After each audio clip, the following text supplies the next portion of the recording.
Bom dia! Aqui eu sou o pastor Jonathan da Igreja Batista da Cruz e eu estou passando aqui para compartilhar com você mais um devocional no livro dos Salmos e dessa vez o nosso devocional é no Salmo 51. O Salmo 51 é um dos salmos mais bonitos e extraordinários de todos os 150 salmos da Bíblia. É um salmo de Davi e esse salmo Davi escreve como uma confissão dele ao Senhor diante de uma situação de pecado. Vamos ler o salmo? E eu recomendo você acompanhar bem essa leitura e quem sabe depois também ler aí na sua Bíblia esse salmo. Diz assim: Ó Deus, compadece-te de mim segundo o teu amor, apaga as minhas transgressões por tuas grandes misericórdias. Lava-me completamente da minha iniquidade e purifica-me do meu pecado, pois reconheço minhas transgressões e meu pecado está sempre diante de mim. Pequei contra ti, e contra ti somente fiz o que é mal diante dos teus olhos, por isso tua sentença é justa e teu julgamento é puro. Eu nasci em iniquidade, e em pecado me concebeu a minha mãe. Tu desejas que a verdade esteja no íntimo, e no coração ensina-me a sabedoria. Purifica-me com hisopo, e ficarei limpo. Lava-me, e ficarei mais branco do que a neve. Faz-me ouvir júbilo e alegria, para que se regozijem os ossos que esmagaste. Esconde teu rosto dos meus pecados e apaga todas as minhas iniquidades. Ó Deus, cria em mim um coração puro e renova em mim um espírito inabalável. Não me expulses da tua presença, nem retires de mim o teu Santo Espírito.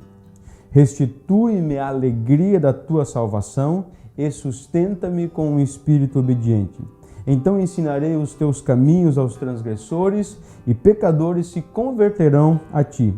Ó Deus, Deus da minha salvação, livra-me dos crimes de sangue e minha língua cantará alegremente a tua justiça.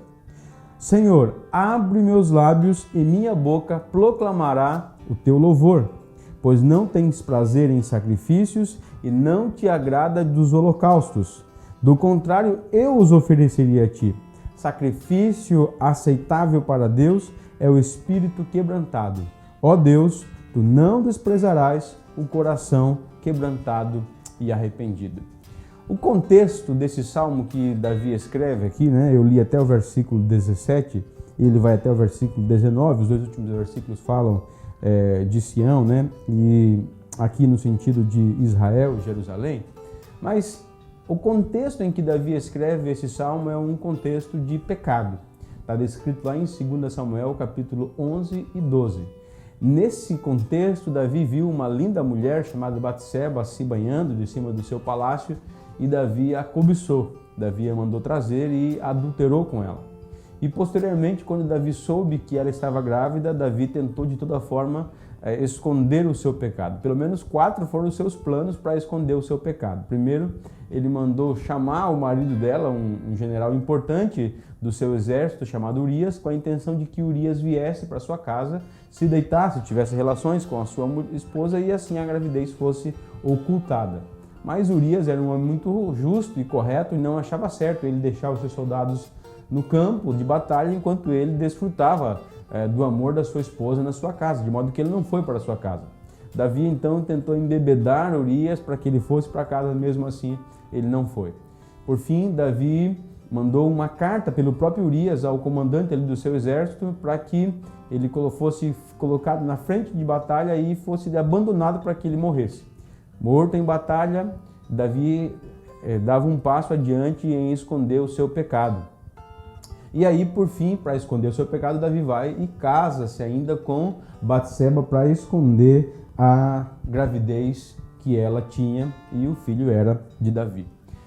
Quando Davi tinha praticado esse plano, ele tinha feito esse plano e ele achou que tinha escondido tudo isso de Deus e que ele estava livre de qualquer situação difícil que aquele pecado pudesse lhe trazer. Até que o profeta Natan vem e confronta Davi com uma história bem interessante, falando de uma injustiça flagrante, e quando Davi manifesta a sua indignação contra aquela injustiça, Natan aponta o dedo na ferida e diz: esse homem injusto é você. Você tinha várias esposas, você poderia ter outras se você quisesse, mas você foi pegar justamente para si a esposa de Urias, que era um homem justo diante de Deus. Deus não se agradou disso, Deus sabia disso e Deus vai castigar Davi com consequências, disciplinando o seu pecado. Então a gente aprende aqui que Davi, ele tenta esconder o seu pecado a todo custo. E ele se esforça muito para isso, né? Mas a mão do Senhor pesa sobre Davi quando o profeta vem e coloca o dedo na sua ferida e mostra que ele havia pecado. Muitas pessoas também são como Davi.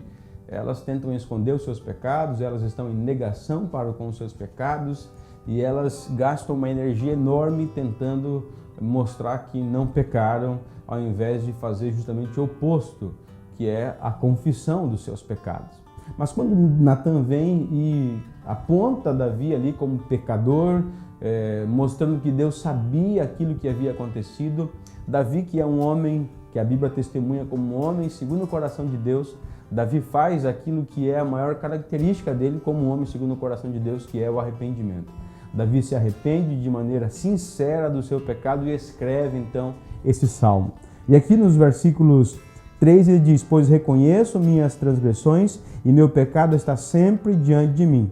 Pequei contra ti e contra ti somente fiz o que é mal diante dos teus olhos. Por isso tua sentença é justa e teu julgamento é puro. Davi fala: eu pequei realmente, eu fiz aquilo que é mal contra a tua lei, eu quebrei a tua lei. E é o que a gente precisa realmente fazer. A gente percebe a graça de Deus aqui em vindo o profeta para confrontar Davi, para mostrar a Davi o seu erro, o seu pecado.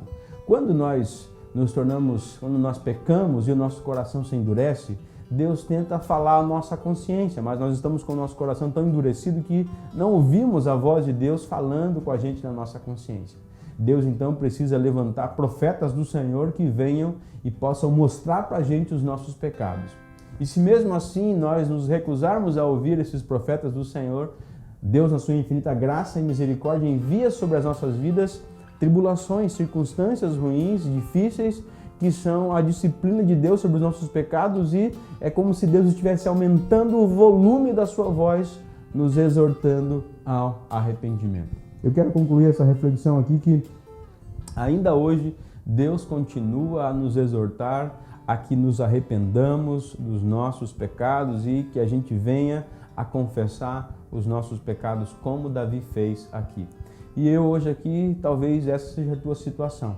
Você está em pecado e você tem gastado uma energia enorme tentando esconder o teu pecado, tentando esconder o teu erro, ao invés de fazer aquilo que o Senhor ordena que a gente faça, que a gente confesse os pecados e abandone. O provérbio diz que aquele que confessa os seus pecados e abandona, esse encontrará a misericórdia, mas aqueles que não escondem os seus pecados, esse não prospera diante do Senhor. Porque de Deus é impossível nós escondermos qualquer coisa da nossa vida. Você que está, como Davi aqui, em adultério, você que está em um relacionamento infiel para com a pessoa com a qual você se comprometeu a dedicar a tua vida, eu exorto a você a fazer como Davi, se arrepender do seu pecado, confessar os seus pecados ao Senhor e se voltar para o Senhor buscando as misericórdias do Senhor. Se o adultério não é o teu pecado, mas existem outros pecados na tua vida, eu exorto a você, como Natan exortou Davi, a se arrepender do teu pecado e buscar as misericórdias do Senhor. Ore comigo nesse momento. Pai querido, muitas vezes, ó Pai, nós falhamos e nos esquecemos, ó Pai, que o Senhor, queremos esconder os nossos pecados e nos esquecemos que o Senhor tudo sabe. E nesse momento, ó Pai, eu oro a Deus para que em nome de Jesus o Teu Espírito Santo esteja abrindo os olhos desse meu irmão, dessa minha irmã, desse meu amigo, minha amiga que está acompanhando esse devocional aqui. Eu oro para que a cegueira espiritual, o véu dos olhos seja tirado e eles consigam perceber, ó Pai, o pecado que cometeram e que a Tua mão graciosa, misericordiosa está estendida a todos aqueles que confessam os seus pecados e os deixam. Os faz fortes para tomar essa decisão importante nas suas vidas. Eu oro assim, em nome de Jesus. Amém.